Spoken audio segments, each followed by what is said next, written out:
First story, Ghosts in the Cold Vacuum. The station drifted in silence, a metal ghost in the black sea of stars.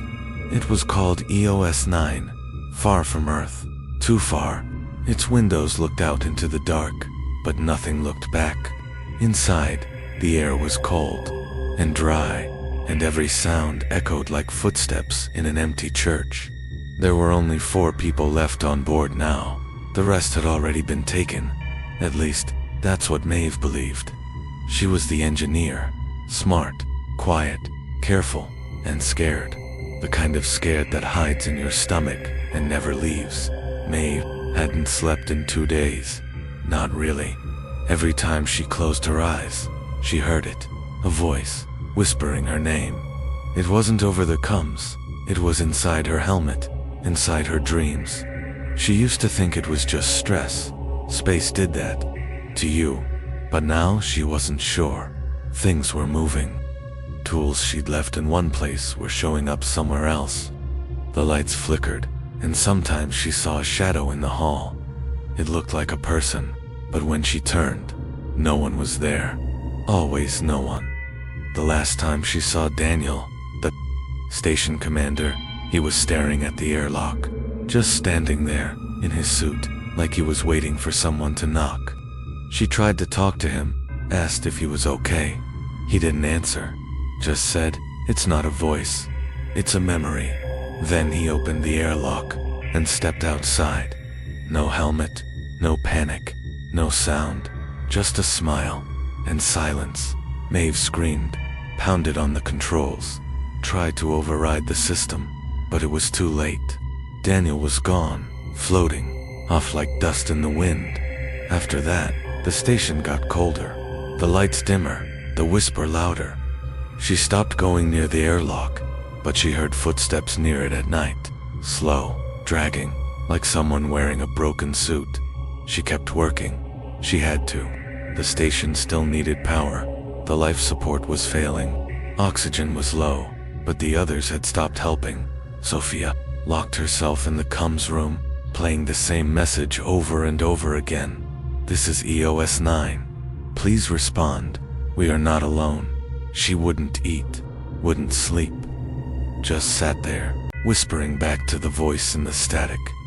Then, one day, the door was open, and she was gone. Her chair was still spinning, and the radio played only static. Maeve was alone now, or she thought she was. She walked the halls slowly, careful not to make noise. Her boots made a soft thud on the metal floor. Her breath fogged the visor of her helmet. She wore it now, even inside. It felt safer, like maybe it could protect her from whatever was whispering in the walls. She reached the generator room. It was dark. Only the red emergency lights were on, casting long shadows across the walls. She stepped inside. The air smelled like burned wires. Her flashlight flicked on. That's when she saw it.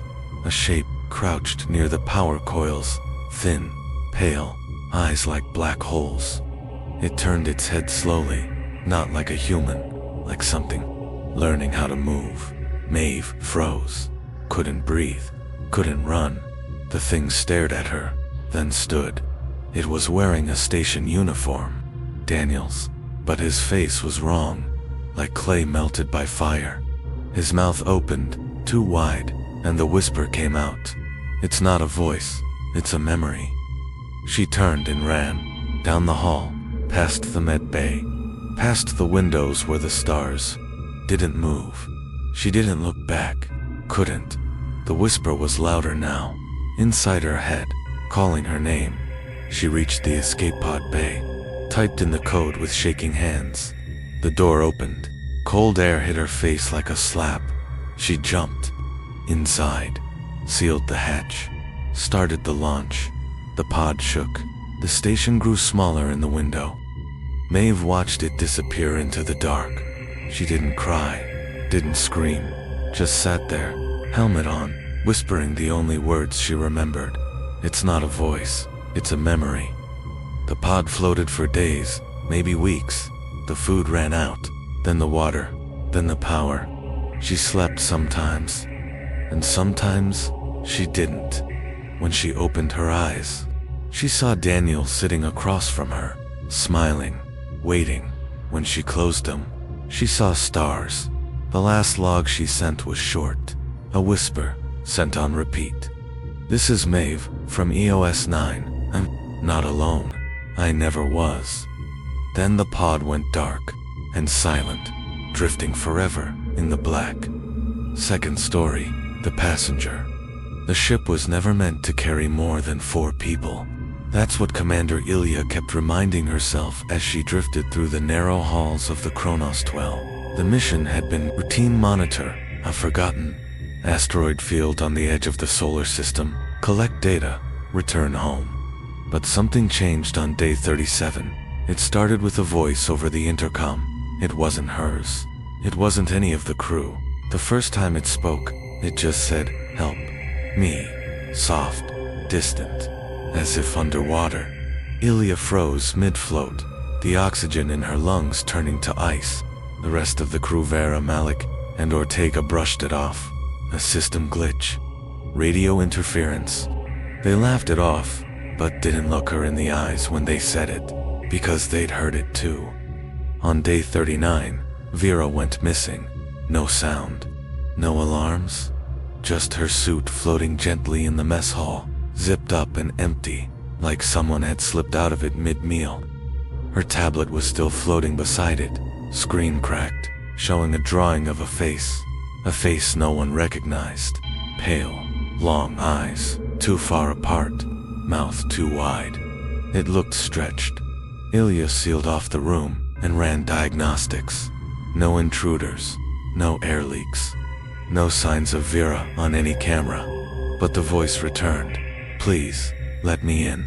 The lights dimmed. The doors opened and shut by themselves. Malik stopped sleeping. He sat by the airlock with his helmet on, whispering to someone no one else could see. Ortega begged him to come back to bed. That was the last time they spoke. On day 42, Malik opened the airlock. He just opened it. No alarms went off. No emergency. Shut down. The system didn't even register the breach.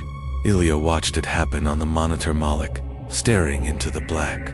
The stars like dust behind him, before he floated forward and vanished. No screams, no warnings, just gone. Ortega lost it. He screamed about the drawings Vera made, said he saw the same face every time he closed his eyes. Said he could hear breathing behind him, even when he was alone. Ilya tried to calm him, but she didn't believe her own words. The Kronos 12 was wrong. It felt like the walls were pulsing, like the ship itself was breathing. Day 43. Ortega died in his sleep. His chest caved in like something had pushed down on it, hard. There were no fingerprints, no bruises, just crushed bone. The medical scanner reported nothing. That night, Ilya heard footsteps. Slow, dragging like someone walking with bare feet on cold metal. She turned every camera on. All systems were green. Life support, stable. Air pressure, normal. But in the corridor outside the med bay, the lights flickered, and something walked past. She paused the footage, zoomed in. It was Vera, but her body was too tall, her arms too long, her face blurry, like a smear on glass. She turned slowly toward the camera and smiled, but the smile went up past her ears. "You let me in." Ilya locked herself in the cockpit. She sent distress calls on every frequency. No reply. She tried to engage emergency return. The ship didn't respond. The controls didn't move. The walls felt smaller now. The glass on the cockpit window had started to fog, but it wasn't cold. It was breath. Day 44. The lights turned red. Gravity failed. Ilya floated up, her limbs limp, her mind numb with fear. The intercom crackled again, louder now. "Come see." Outside the window, the asteroid field shimmered. But behind it, there was something else. A shape, like a ship, but too large. No markings, no lights. It hovered silently in the dark, like it had always been there. The voice came again. "Come see. Let me in." The door behind her opened. She never touched it. Something entered the cockpit. She turned around and saw nothing, but she felt breath. On her neck, she screamed. The logs ended there. Months later, the Kronos 12 was found drifting near Jupiter, empty. Systems functional. No bodies, no signs of damage. Only a single message scratched into the wall of the cockpit. It wasn't a glitch. It was a door. Third story. They never left the airlock. The station drifted silently above the stormy clouds of Neptune. A ghost in the deep, forgotten by the world below. Its name was Erebus 1, and it hadn't been visited in over 12 years. But now, it was awake again, humming with low power and blinking weak red lights, waiting for the new crew. Commander Lee had read about the place. Back in 2115, there were 5 crew members on Erebus 1. All of them vanished.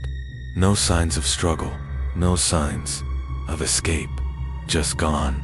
The last recorded log simply said, they never left the airlock. Now Lee and her small team were here to investigate. Their mission was short. Get inside, restore power, collect data, and leave. But from the moment they docked, something felt off.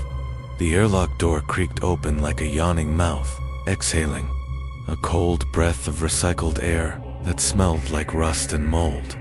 The walls inside were stained, scratched, like something had clawed its way through the metal. Lee's boots made hollow clunks on the grated floor. The silence pressed in around her, heavy and uncomfortable. She could hear every heartbeat, every breath, as if the ship itself was listening. Behind her, Dr. Hannah adjusted her oxygen tank. "It smells wrong," she whispered, "like something's rotting." Inside the station, the lights flickered low. Everything was coated in dust, but there were no signs of life or death. No bones, no blood, just scattered equipment and food packets floating in zero-G, as if the last crew had simply floated away into nothing. Then, they found the airlock. It was sealed shut. The manual override was torn off, wires frayed like something had tried to keep it closed or get out. The airlock's tiny window was smeared with something black and oily. Lee leaned in to look closer. A face stared back. She jerked away, hitting the wall behind her. "Did you see that?" she asked, but the window was empty now. Just her reflection blinking back at her in the flickering light. The crew decided to open it. They had to. Their mission was to find out what happened, and all the data cores were behind that door. Lee pulled the emergency crank. It hissed loudly as the seal broke. The air inside smelled like burnt metal and rot. They floated in. The chamber was small, like a steel coffin. A single spacesuit sat against the far wall. Inside it, bones, cracked, blackened. The helmet's glass was shattered from the inside, like the person had screamed so hard it broke. Claw marks ran up the walls, deep and violent. "Why didn't they leave?" Hannah whispered. A screen on the wall flickered. A log file loaded. It was the final recording. "We tried to leave," the dead crewman said. His voice was weak, dry like paper. "But they're here now, inside the airlock, watching, waiting. They whisper when the lights go out. They feed on fear. We locked ourselves in here to die. It was the only way to keep them inside." Suddenly, the lights went out. Total blackness. Lee could hear her team breathing, sharp and fast. Then a scratching sound, soft at first, like nails on metal, coming from the walls. Then the whispering began. Not words, just sounds. Like the wind whispering secrets no one should ever hear. The suit in the corner moved. Slowly, its fingers twitched. Back to the shuttle. Lee screamed, but the door was gone. Where it had been was now just a wall. Smooth metal, no seams, no way out. The suit stood up. Lee's flashlight flickered, then died. Screams filled the airlock, then silence. Hours later, the emergency beacon activated, a repeating signal on loop. "We tried to leave," it said, "but they never left the airlock. Now Erebus 1 floats alone again, silent, waiting. The airlock is sealed once more, but sometimes, if you listen to the signal, you can still hear it in the background, scratching, whispering, breathing, and waiting for the next crew. Final story. The screams that grow backwards. We were on day 7 of our mission aboard the SS Calliope, orbiting the ice moon Neso. There were 5 of us. Me, Lieutenant Warren, along with Captain Ortega, Engineer Blake, Medic, Dr. Sloan, and Rookie, comes Officer Halley. We were supposed to run diagnostics on an ancient outpost built by the old Titan project, but nobody told us the outpost had been offline for 62 years. Nobody told us it had. Started transmitting again in reverse. Captain Ortega found the signal first. It was just noise at first, static and clicks. Then, as she filtered it through the system, the waveform started forming a pattern. The sound was disturbing, like humans screaming, but played backward, painful, twisted. Every time it looped, it grew louder. Halley tried to block it out with noise dampeners, but by day 8, she was sitting in the dark, mumbling nonsense and clawing at her ears. We should have left, but Blake was obsessed. He said the signal had a message, that if we reversed it, really reversed it, we'd hear what the outpost was trying to say. I watched him sit in front of the comms deck for 19 hours straight, eyes red, pupils blown wide. His nose bled constantly. He didn't care. When I finally pulled him away from the monitor, he whispered, "They're not screaming. They're unscreaming." "What does that even mean?" I asked. "They're coming back." I didn't sleep that night. None of us did. Even with the signal turned off, we could still hear it inside the walls, inside our teeth. The ship creaked and groaned like it was alive, and then Sloan vanished. No one saw her leave. Her bed was made. Her shoes were by the door, her medkit untouched. But her headset was sitting on the floor, soaked in blood, still playing the reversed scream on loop. Ortega sealed the control room. We were going to cut the mission short and leave Neso behind, but then the air went cold. I don't mean space cold. I mean breath-fogging, bone-numbing, deep-sea cold inside the ship. The lights flickered, and the scream returned. But this time it wasn't reversed. It was forward, and it was coming from Halley. She was in the engine room, mouth stretched wider than humanly possible, her jaw unhinged like a broken doll. The scream wasn't hers. It didn't even sound human. It was like 1,000 voices, all layered together. Babies crying, men begging, women choking, all blended into one continuous howl. Her eyes were rolled back, but she walked toward us slowly, as if something else was moving her body from behind her skin. Ortega shot her. Twice. Halley didn't stop. Then Blake tackled her and pulled out the comms chip from the back of her neck, a custom mod he'd installed to decode the signal. As soon as he ripped it out, she collapsed like a puppet with cut strings. She was dead, but she was still screaming. No air in her lungs, no movement in her body, yet the scream echoed through the ship like it was being transmitted through the metal itself. "We were 3 now," Ortega said. "We go home now." But the ship didn't move. The engine wouldn't respond. The controls were frozen. Then the internal speakers activated on their own, and the scream started playing again. But it wasn't just a recording this time. It was us, all of us. Me, Ortega, Blake, Sloan, Halley, screaming in perfect harmony, except for one detail. We hadn't screamed yet, not even once. Blake figured it out first. He said, the signal wasn't a warning. It was a loop, a time trap, a frequency that bent causality itself. It made us remember future events and forget what already happened. The scream that played on day 1, it was our own deaths from the end of the loop. That's why the crew of the old outpost disappeared. They never died in the normal sense. Their screams just kept playing backward until there was nothing left of them but sound. And now we were part of it. On day 9, Ortega walked into the airlock and closed the hatch. She didn't say a word, just pressed the manual override and stepped outside without a suit. Her last scream joined the chorus. Now it's just me. I keep hearing my own voice scream, growing louder with each hour. Soon I'll forget this log. Soon, I'll forget who I am. My scream will echo backward in time, until it reaches you. If you're hearing this, turn it off. Don't try to reverse it. They grow stronger when you listen.